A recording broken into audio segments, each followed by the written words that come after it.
உங்கள் பிராண்டை யாரும் மறக்காமல் இருக்கணும்னா முதல்ல இதை பண்ணுங்கள். ஸோ இப்போ மோஸ்ட் ஆஃப் த பீப்புள்ஸ் வந்து பார்த்தீங்கன்னா சோஷியல் மீடியா தான் இருக்காங்க. ஸோ நம்மளுக்கு சேல்ஸுமே அங்கே தான் நடந்துட்டு இருக்கு. இப்போ நீங்கள் ஒரு நீச்சில் இருக்கீங்கன்னா அதே நீச்சில் இன்னும் ஒரு 10 பேர் இருக்காங்க. பட் அந்த 10 பேரில் நீங்கள் யூனிக்காக தெரியணும்னா you need to follow some rules. ரொம்ப பெரிய ரூல்ஸ்லாம் இல்லை, just colour palette and typography. உங்கள் பிராண்டுக்குன்னு ஒரு டோன் இருக்குல்ல, அந்த டோனை வந்து கன்சிஸ்டண்டாக உங்கள் போஸ்டர்ஸ்லையும் உங்கள் ஸ்டோரிஸ்லையும் ஃபாலோ பண்ணுறது மூலியமாக நீங்கள் யூனிக்காக தெரிய ஆரம்பிப்பீங்க. ஒரு பேஜ் ஆரம்பிங்கன்னா ஜஸ்ட் கான்டென்ட் ஏதோ வாய்ட்ல போடுற மாதிரி தூக்கி போகிறதுனால நம்மளுக்கு எந்த கன்வர்ஷனும் நடக்க போகிறது இல்லை.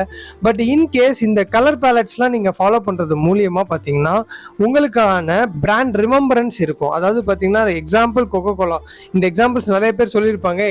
ஸோ இந்த கொக்கோ கோலாவோட அந்த ரெட் கலர் பார்த்தாலே நம்மளுக்கு ஞாபகம் வருது, இல்லை ஜஸ்ட் டூ இட்னு சொன்னாலே நம்மளுக்கு நைக்கோட ஞாபகம் தான் வருது. அப்படின்னா this is what the marketing is. So நான் இதை ஜஸ்ட் லைக் தட்னு சொன்ன மாதிரி அப்ளை பண்ண முடியாது. ஸோ இதுக்கு பின்னாடி ஒரு பக்காவான டீம் ஆர்கனைஸ் பண்ணி பண்ணாதான் இதை அச்சீவ் பண்ண முடியும். ஸோ நான் இப்போ சொன்ன மாதிரி இன்னும் செட் ஆஃப் பேசிக் திங்ஸ் வந்து நம்ம ஒரு பேஜை ஸ்டார்ட் பண்ணுறதுக்கு முன்னாடி இதெல்லாம் நோட்டீஸ் பண்ணணும் அப்படிங்கிறதுக்கு ஒரு டாக்குமெண்ட் ரெடி பண்ணி வச்சிருக்கேன். ஸோ அந்த டாக்குமெண்ட் என்ன, கமெண்ட் செக்ஷனில் பிராண்ட் விசிபிலிட்டின்னு போடுங்க, ஸ்ட்ரெயிட் டு த டிஎம் அனுப்பிச்சிக்கிறேன்.